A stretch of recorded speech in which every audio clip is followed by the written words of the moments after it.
सबसे पहले भगवान भोलेनाथ के चरणों में प्रणाम करती हूँ, मेरा प्रणाम स्वीकार हो। आदिशक्ति माँ भवानी गौरा के चरणों में प्रणाम करती हूँ, मेरा प्रणाम स्वीकार हो। सभी देवी देवताओं के चरणों में प्रणाम करती हूँ, मेरा प्रणाम स्वीकार हो।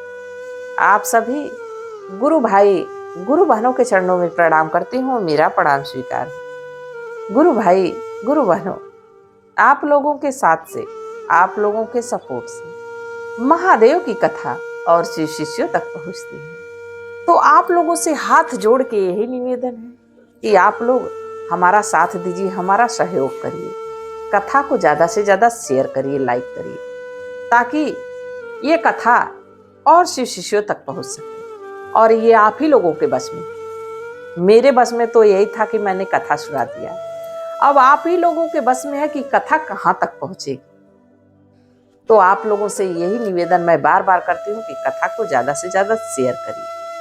अगर जो आप लोग हमारा साथ देंगे तो शिव शिष्यता के मार्ग पे हम लोग शिव के सेवा में कुछ कर सकेंगे, शिव की महिमा का गुणगान और लोगों तक पहुंचा सकेंगे। और अगर जो आप लोग चैनल पे नए तो सब्सक्राइब कर लीजिए, ताकि जो भी वीडियो पड़े, जो भी कथा पड़े, वो आप लोगों तक आसानी से पहुंच जाए।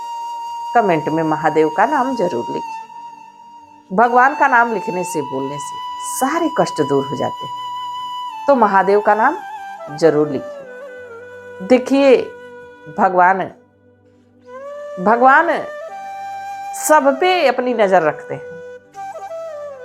कोई कोई भगवान से डर के मारे का सोचता है कि भगवान सब देख रहा है। कोई बुरा कर्म भी करता है तो डरता है कि भगवान देख रहे हैं। और कोई कोई अच्छा कर्म भी करता है तो सोचता है भगवान देख रहे हैं। फर्क यह है कि कोई डर से भगवान को कह रहा है कि भगवान देख रहे हैं, और कोई अपने भाव से, अपने लगन से कह रहा है कि भगवान सब देखते हैं। दोनों में विश्वास है। जो बुरे कर्म कर रहे हैं उनको भी विश्वास है कि हैं भगवान देख रहे हैं, और जो भगवान के मार्ग चल रहे हैं, भगवान की सेवा में चल रहे हैं, वो तो सोच ही रहे हैं कि भगवान सब देख रहे हैं। बस देखिए, अज्ञान बस हम विश्वास नहीं बना पाते हैं। बाकी भगवान सबके कर्म देखते हैं, चाहे वो अच्छे हो चाहे बुरे। हमारी नजर जितने तक है उतना ही हम देख सकते हैं। हमारी नजर तो कोसों दूर नहीं जा सकती। बाकी प्रभु की नजर सभी जीवों पे है, मनुष्य नहीं। ये नहीं कि सिर्फ मनुष्य पे ही भगवान का ध्यान है, ना, भगवान का ध्यान हर योनि के जीव पर है, चाहे वो पशु पक्षी, कीड़े मकोड़े, मनुष्य, सब पे है। ऐसा नहीं है कि भगवान की नजर बस एक व्यक्ति पे है, ना, उनकी नजर सब पे फैली हुई है और देखते रहते हैं कि कौन क्या कर रहा है। तो इसलिए बुरे कर्म करने से पहले कम से कम 10 बार सोचना चाहिए कि ये जो हम कर्म कर रहे हैं, कभी इसका फल हमारे लिए कितना हानिकारक हो सकता है। बाकी बुरे कर्म करने वाले भले डरते हैं, भगवान देख रहे हैं, बाकी वो अपने आवेश में, अपने अहंकार में, उस कर्म में लगे रहते हैं, एकदम बिल्कुल अपने तन मन धन से एकदम बिल्कुल बुरे कर्म करते रहते हैं। उनको ये नहीं लगता है कि कभी इसका परिणाम हमारे सामने आएगा तो कैसा आएगा, और जब आता है तो कोसने लगते हैं कि भगवान ये काम हमारा खराब कर दिए। अरे भगवान कहाँ खराब किए? आपने खुद स्वयं से अपने पैरों पे कुल्हाड़ी मारी, आप स्वयं से अपना खराब किए। देखिए, एक गांव में एक शिवालय था। शिवालय बड़ा भव्य था, वहां दूर दूर से लोग दर्शन करने आते, और वहीं पे एक अंधी बूढ़ी रोज बैठ के भिक्षा मांगती थी। वो रोज सुबह सुबह उठ के जाके वो मंदिर के बाहर सीढ़ियों के पास बैठ जाती थी।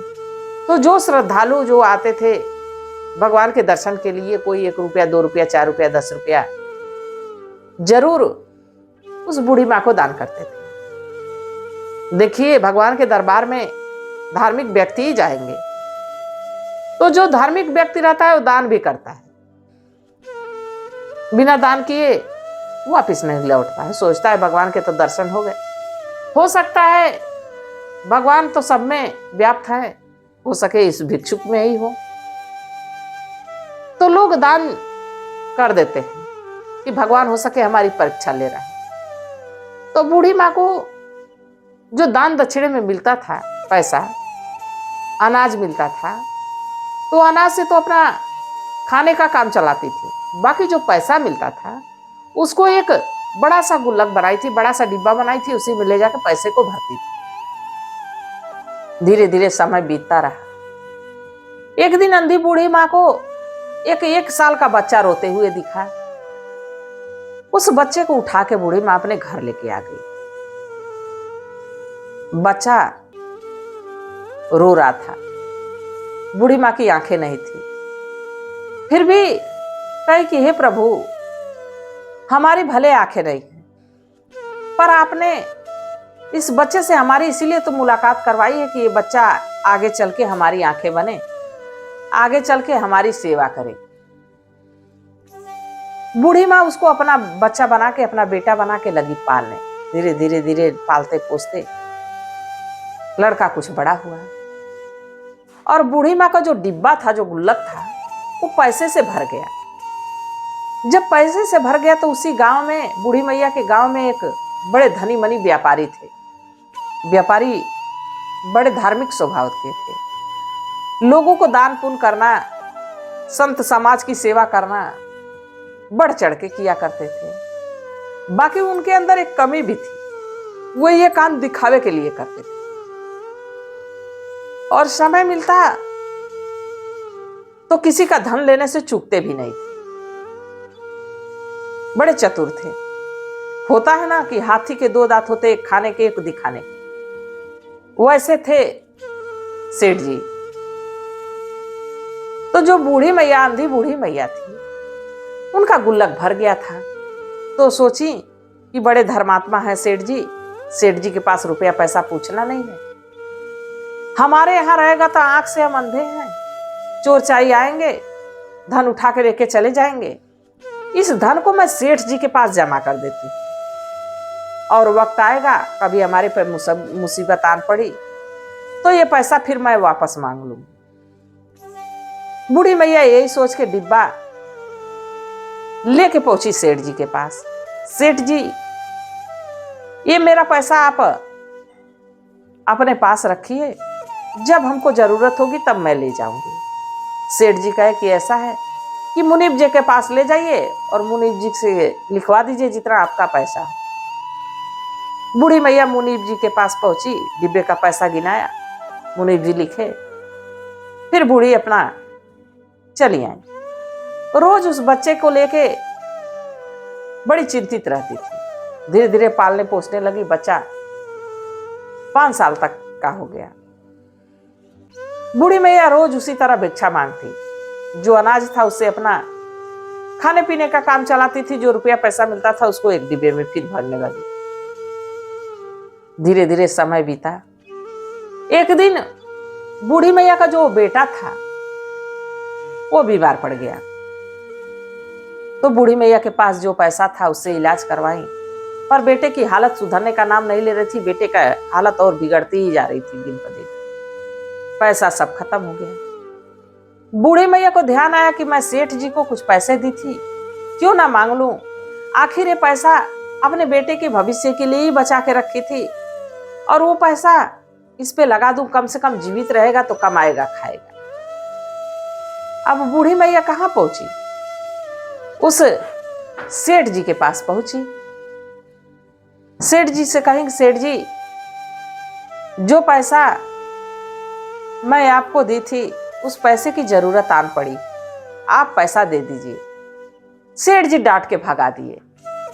कहे कौन सा पैसा, कहाँ पैसा? उसका पैसा, बूढ़ी अंधी का पैसा झांस के बैठ गए। देखिए चाहे व्यक्ति अमीर हो चाहे गरीब हो, किसी के धन को देख के लालच नहीं मन में लाना चाहिए। वो धन सांप की तरह खा जाएगा और आपको समझ में नहीं आएगा। वो कितना मेहनत किया होगा, कितना परिश्रम किया होगा तो उसके पास धन आया था। आप पे भरोसा किया, विश्वास किया, आपके पास रख दिया और आपने उसके साथ क्या किया? इतना बड़ा दुर्व्यवहार किया। बूढ़ी मैया रोते बिलखते घर पहुंची। बेटे की हालत देखी, बेटा मूर्छित पड़ा हुआ है। बूढ़ी मैया अपने बेटे को कंधे पर उठाई, फिर लेके सेठ जी के दरवाजे पहुंची। सोच के पहुंची कि सेठ जी पैसा नहीं देंगे, हमारा बेटा और हम वहीं अपने प्राण को त्याग देंगे, बिना पैसा लिए नहीं आएंगे। जब पैसा देंगे तभी तो बेटे का इलाज कराएंगे। अब बूढ़ी मैया जाके सेठ जी के दरवाजे पे बैठ के रोती रही, बिलखती रही। सेठ जी एक सुनने का तैयार नहीं थे। 1 दिन बीता, 2 दिन बीता, 3 दिन बीता। चौथे दिन सेठ जी बाहर निकले। उनकी अचानक से नजर उस लड़के पे पड़ गई। तो लड़के के जांघ पे एक लाल कलर का लक्षण था, निशान था। जब उसको सेठ जी देखे तो उनके होश उड़ गए।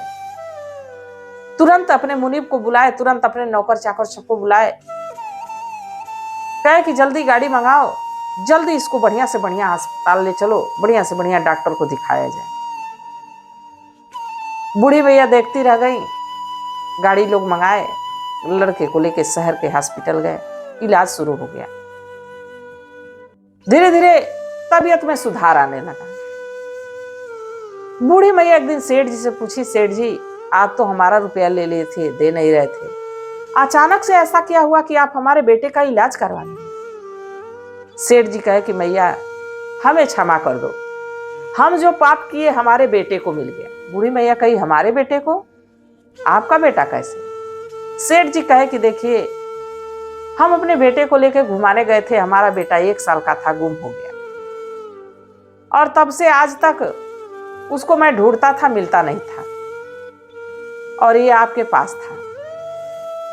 मैं उस निशान को देखा जब तो हमारे होश उड़ गए कि ये तो हमारा ही बेटा है। इसलिए हम अच्छे से अच्छे डॉक्टर को इलाज कराए हैं और आपका जो डिब्बे में भरा पैसा है वो सब मैं लौटा दूंगा।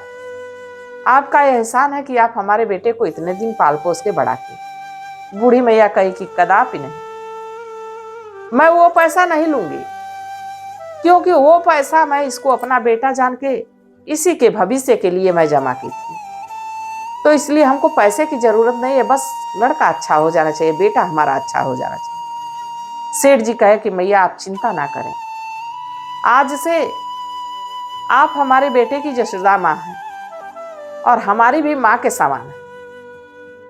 अगर जो आपको अच्छा लगे तो आप हमारे घर रहें, हम आपकी अपने माँ की तरह सेवा करेंगे।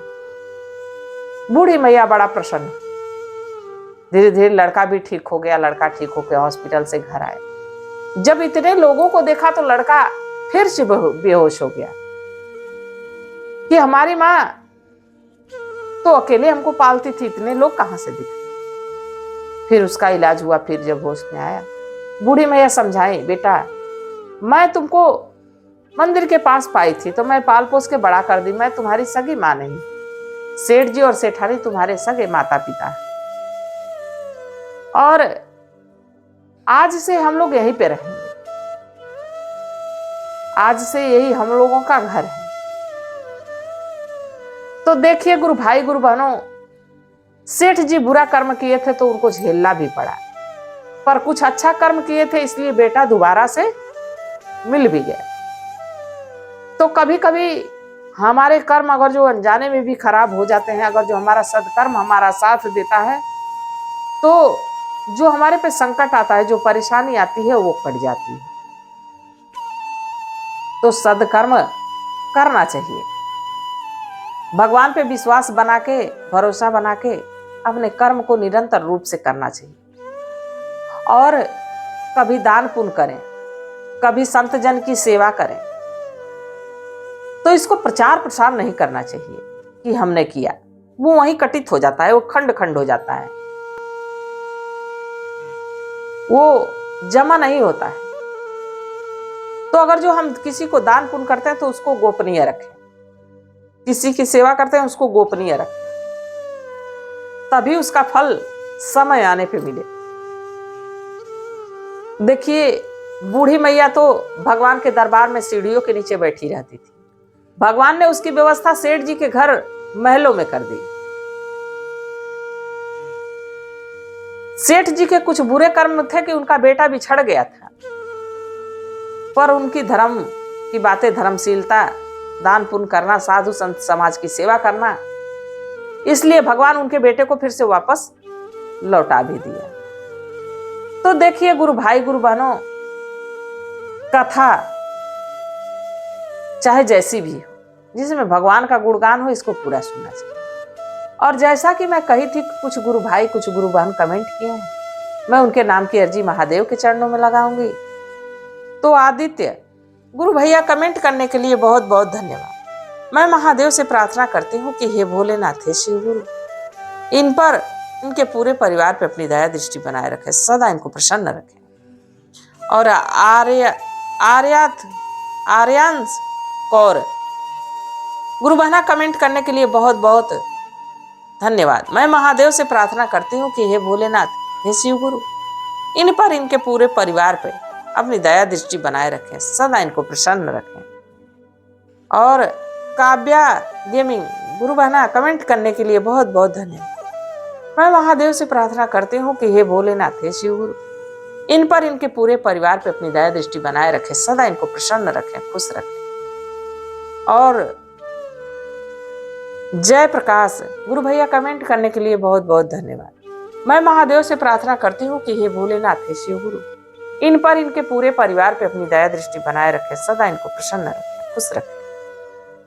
और राजकुमार गुरु भैया, कमेंट करने के लिए बहुत बहुत धन्यवाद। मैं महादेव से प्रार्थना करती हूँ कि हे भोलेनाथ, हे शिव गुरु, इन पर, इनके पूरे परिवार पे अपनी दया दृष्टि बनाए रखें, सदा इनको प्रसन्न रखें, खुश रखें।